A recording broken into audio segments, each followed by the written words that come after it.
Hello viewers, welcome my channel. আশা করি আপনারা সবাই ভালো আছেন এবং আমিও ভালো আছি। আমার নাম পরাণ। বরাবরের মতন আমি আজও আপনাদের মাঝে আরেকটি নতুন ভিডিও নিয়ে হাজির হয়েছি।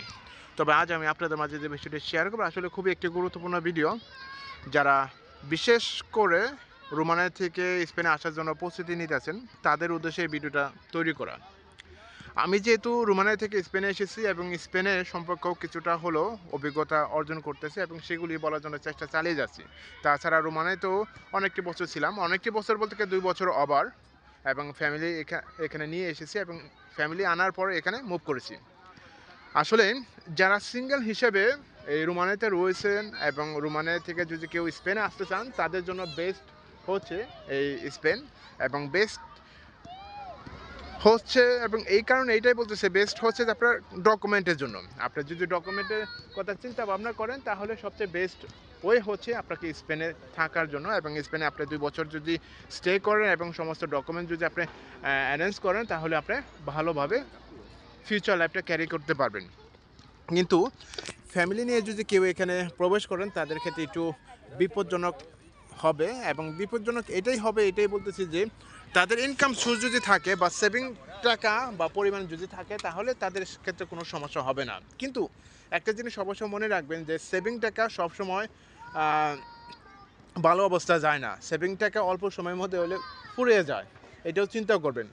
তো যারা সিঙ্গেল হিসাবে রোমানিয়া থেকে যদি কেউ এই স্পেনে আসার জন্য চিন্তা ভাবনা করেন এবং ভবিষ্যতে একটা শক্তিশালী দেশে রেসিডেন্ট কার্ড পাওয়ার জন্য চিন্তা করেন তাহলে তাদের জন্য ভালো। কিন্তু হ্যাঁ, এখানেও এই কথাটাও সত্য যে এখানে আপনার একটা রেসিডেন্ট কার্ডের জন্য যে 2টা বছর আপনাকে অপেক্ষা করতে হবে, 2টা বছরের মধ্যে অনেকটা স্ট্রাগলিং করতে হবে, যেটা বাস্তবে হয়তো আপনার ওখান থেকে ফেস করতে বুঝতেছেন না। আমি যেহেতু এখানে রয়েছি তাই এই জিনিসটা আমি আপনাদেরকে বলতেছি।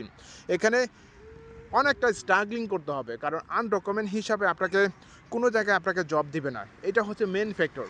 আর জব পেলেও হতে পারে 500 থেকে সর্বোচ্চ আপনাকে 900 বা 800 ইউরো সম পরিমাণে একটা জব দিবে। এছাড়া আর কোনো ওয়ে আপনি খুঁজে পাবেন না, এবং এই ক্ষেত্রেও আপনার ফলের দোকান বা বাঙালি রেস্টুরেন্ট এইসব রেস্টুরেন্টগুলো কাজগুলো আপনাকে দিবে। তো এখানেও আপনাকে আপনাকে অনেক ঘন্টা বা অনেক সময় আপনাকে কাজ করতে হবে, কিছু করার নাই, কারণ আমরা ভুক্তভোগী, এবং যারা ভুক্তভোগী রয়েছে তারাই এই ধরনের কাজের মধ্যে অন্তর্ভুক্ত থাকবেন। তো এখানে একটা জিনিস আপনারা করতে পারেন, যেহেতু স্পেনে এবং পর্তুগালের সম্পর্কে অবশ্যই জানেন, এবং পর্তুগালের তুলনা হলে স্পেন মোটামুটি অনেকটাই ভালো, মোটামুটি বলতে অনেকটাই ভালো, কারণ এখানে বেসিক স্যালারি মনে করেন 1200 ইউরো, আর পর্তুগালে মনে করেন 820 ইউরো। 820 ইউরো থাকার পরেও অনেক লোক ওখানে প্রবেশ করার জন্য চেষ্টা চালিয়ে যাচ্ছে বৈধভাবে, বা বৈধ কোনো রেসিডেন্ট কার্ড পাওয়ার জন্য অনেক উপায়। যেমন আগে ছিল যে অবৈধ থেকে বৈধ কীভাবে সিস্টেমে চালু হয়েছিল এটাও অবশ্যই আপনারা জানেন, সেটা হচ্ছে লিগ্যাল এন্ট্রি বা সেফ এন্ট্রি নামে যে পরিচিতি ছিল, সেটার মাধ্যমে অনেক লোক বৈধ হয়েছে, অনেকে ডকুমেন্ট পেয়েছে, অনেকে পাসপোর্ট পেয়েছে, এ পর্যায়ে এসে অনেকে পেয়েছে।